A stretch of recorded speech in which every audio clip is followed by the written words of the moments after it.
इस recruitment agency के हिसाब से अगर हम बात करें तो आने वाला टाइम आप सभी बच्चों के लिए बहुत बढ़िया होने वाला है।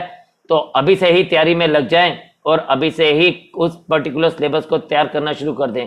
सिलेबस वही है, quant, reasoning, English and GK.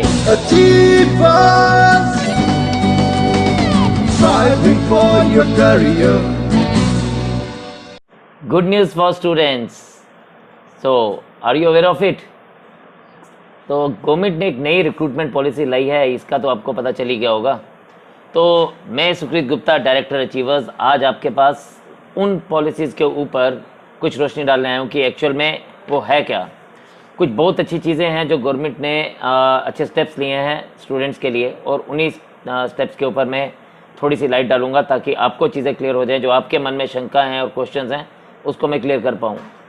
तो कल ही गवर्नमेंट ने इंट्रोड्यूस किया है कॉमन एंट्रेंस टेस्ट, जो कि 10th के बाद, 12th के बाद और ग्रेजुएशन के बाद रहेगा स्टूडेंट्स को रिक्रूट करने के लिए ऑन डिफरेंट स्टेजेस। डेफिनेटली ये 10th के लिए अलग एग्ज़ाम रहेंगे, 12th के लिए बेसिस पे अलग एग्ज़ाम रहेंगे और ग्रेजुएशन बेसिस पे अलग एग्ज़ाम रहेंगे। But one thing is very good कि इसको एक ही एजेंसी कंडक्ट करेगी, that is national recruitment agency, NRA। ये पर्टिकुलर जो स्कीम है ये 2021 से स्टार्ट हो जाएगा। और अच्छी बात यह है कि अब आप लोगों को अलग अलग एग्ज़ाम के लिए अलग अलग टाइम पे फॉर्म फिलअप नहीं करने पड़ेंगे, और ना ही अलग अलग टाइम पे एग्ज़ाम देने जाना पड़ेगा, और ना ही आपको अलग अलग जगहों पे एग्ज़ाम देने की जाने की ज़रूरत पड़ेगी। तो है क्या ये सब कुछ? तो बात करते हैं। हमारे पास जो गवर्नमेंट ऑफ इंडिया ने एक नया रिक्रूटमेंट सिस्टम इंट्रोड्यूस किया है, जिसको उन लोगों ने CET का नाम दिया है, that is common entrance test. ये 10th के बाद भी लोग दे सकते हैं, 12th के बाद भी दे सकते हैं और ग्रेजुएशन के बाद भी दे सकते हैं। सिलेबस जो रहेगा वो 10th के लिए सेम रहेगा, 12th के लिए सेम रहेगा और ग्रेजुएशन के लिए सेम रहेगा। 10th और 12th के लिए अगर हम लोग बात करें तो group B and group C के बच्चे जो हैं, जो उसके एग्ज़ाम्स को ध्यान में रखते हैं, उनके लिए कॉमन एग्ज़ाम रहेगा। डिग्री ऑफ डिफ़िकल्टी में थोड़ा सा फ़र्क ज़रूर रहेगा, जो जनरली ग्रेजुएशन के लिए पूछी जाती है। प्रोसेस में थोड़ा सा फ़र्क ज़रूर रहेगा। It will be a one shot exam for 10th and 12th class students for the group B and group C jobs. Whereas जब हम ग्रेजुएशन की बात करते हैं तो पहले हम लोगों को या कैंडिडेट्स को बैंकिंग के लिए प्री देना पड़ता था, रेलवेज के लिए प्री देना पड़ता था, या SSC का टायर 1 देना पड़ता था। अब उन सब के लिए सिर्फ एक ही एग्ज़ाम कंडक्ट होगा, दैट इज़ CET।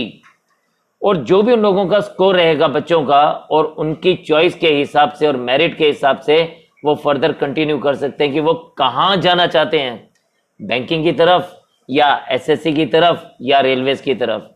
और सबसे बढ़िया बात क्या है? सबसे बढ़िया बात यह है कि ये जो स्कोर है ये 3 साल तक वैलिड रहेगा। जी हाँ, आपने ठीक सुना, ये 3 साल तक वैलिड रहेगा। और ये जो 3 साल का समय है, इस समय में आप जितनी बार चाहें उतनी बार एग्ज़ाम दे सकते हैं अपने स्कोर को इम्प्रूव करने के लिए। ये एग्ज़ाम साल में 2 बार रहेगा और हर साल आप इसको 2 बार दे सकते हैं, और जब तक आप चाहें, आपकी एज लिमिट जब तक अलाउ करती है आप तब तक ये एग्ज़ाम दे सकते हैं। Okay, now what about the age limit? Age limit वही है जो जनरल के लिए बताई जाएगी, लेकिन SC, ST, OBC इन सब के लिए जो अपर एज लिमिट प्रिस्क्राइब्ड है गवर्नमेंट ऑफ इंडिया की तरफ से, वो इसमें भी लागू रहेगी। एक इंपॉर्टेंट चीज़ ये है कि ग्रेजुएशन के बाद टायर 1 जो रहेगा वो CET रहेगा, लेकिन टायर 2 के लिए आप डिफरेंट रिक्रूटमेंट एजेंसीज के हिसाब से पेपर देंगे, यानी टायर 2 और टायर 3 जहां कहीं पर भी कंडक्ट होता होगा आप वैसे ही देंगे। बट इससे फ़ायदा क्या होगा? इससे फ़ायदा ये होगा स्टूडेंट्स को कि स्टूडेंट्स को अब बार बार एग्ज़ाम्स के लिए नहीं जाना पड़ेगा। और क्या रहेगा? और यही स्कोर जो है आपका, ये सेंट्रल गवर्नमेंट के लिए भी यूज़फुल रहेगा। आने वाले टाइम में ये जो एग्ज़ाम है और इसका स्कोर जो है वो स्टेट गवर्नमेंट, UTs और इवन प्राइवेट सेक्टर तक भी लागू रहेगा। और क्या फ़ायदा है? पहले एग्ज़ाम सिर्फ इंग्लिश और हिंदी में होता था, लेकिन अब ये और भी भाषाओं में होगा। शुरू में ये 12 लैंग्वेजेस में कंडक्ट किया जाएगा, लेकिन आने वाले टाइम में वो सारी लैंग्वेजेस होंगी जो हमारे शेड्यूल में डिस्क्राइब हैं। तो बच्चा जिस भी लैंग्वेज में चाहे उस लैंग्वेज में टेस्ट दे सकता है आने वाले टाइम में। और क्या बेनिफिट्स हैं? गवर्नमेंट ऑफ इंडिया ने इंश्योर किया है कि ये जो एग्जाम है वो लगभग 1000 डिस्ट्रिक्ट्स में होगा, जिसमें 117 डिस्ट्रिक्ट्स वो इंक्लूड होंगी जिनको ऑलरेडी रिक्रूटमेंट के लिए पुश किया जा रहा है। यस, जहां पे एस्पायरिंग कैंडिडेट्स हमें ज्यादा मिल रहे हैं, तो इसमें वो 117 डिस्ट्रिक्ट्स भी इंक्लूडेड होंगी। लेकिन इंश्योर कर रही है गवर्नमेंट कि हर डिस्ट्रिक्ट में एटलीस्ट एक एग्जामिनेशन सेंटर जरूर होगा, ताकि बच्चों को इधर उधर ना जाना पड़े। और कई बार क्या होता है, स्टेट कैपिटल में जाना पड़ता है एग्जाम देने के लिए, और उन बच्चों के लिए बड़ी मुश्किल रहती है जो वुमेन क्लास है या जो फार फ्लंज एरियाज में रहते हैं या उसके अलावा जो अनप्रिविलेज क्लास है। तो उन बच्चों की हेल्प के लिए गवर्नमेंट ने इंश्योर किया है कि हर एक डिस्ट्रिक्ट में एक ना एक एग्जामिनेशन सेंटर जरूर होगा, ताकि बच्चों का पैसा बचे, बच्चों का टाइम बचे। और उसके अलावा ये जो रिक्रूटमेंट प्रोसेस है ये बहुत फास्ट होने वाला। उसका रीजन ये है, पहले क्या हो रहा था, डिफरेंट रिक्रूटमेंट एजेंसीज को अलग अलग टाइम पे पेपर कंडक्ट करना पड़ता था और रिजल्ट निकालने के लिए उनको मेहनत करनी पड़ती थी, और जैसे ही अगले रिजल्ट की बारी आती थी तो नेक्स्ट पेपर उनके लिए उनकी लाइन में खड़ा रहता था। लेकिन अभी ये नेशनल रिक्रूटमेंट एजेंसी इस पेपर को कंडक्ट करेगी।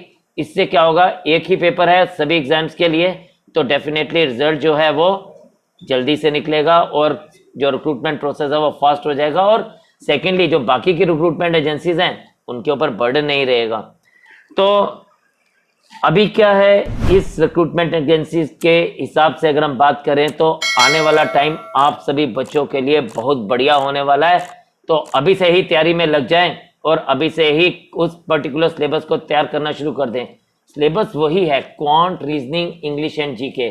बस तैयारी करते जाइए और हम आपके साथ हैं ही हमेशा इस चीज़ के लिए। तो मेरी तरफ से ढेरों शुभकामनाएं हैं आपको। All the very best. May you all land up at the career of your choice in the next year. God bless you all. Jai Hind.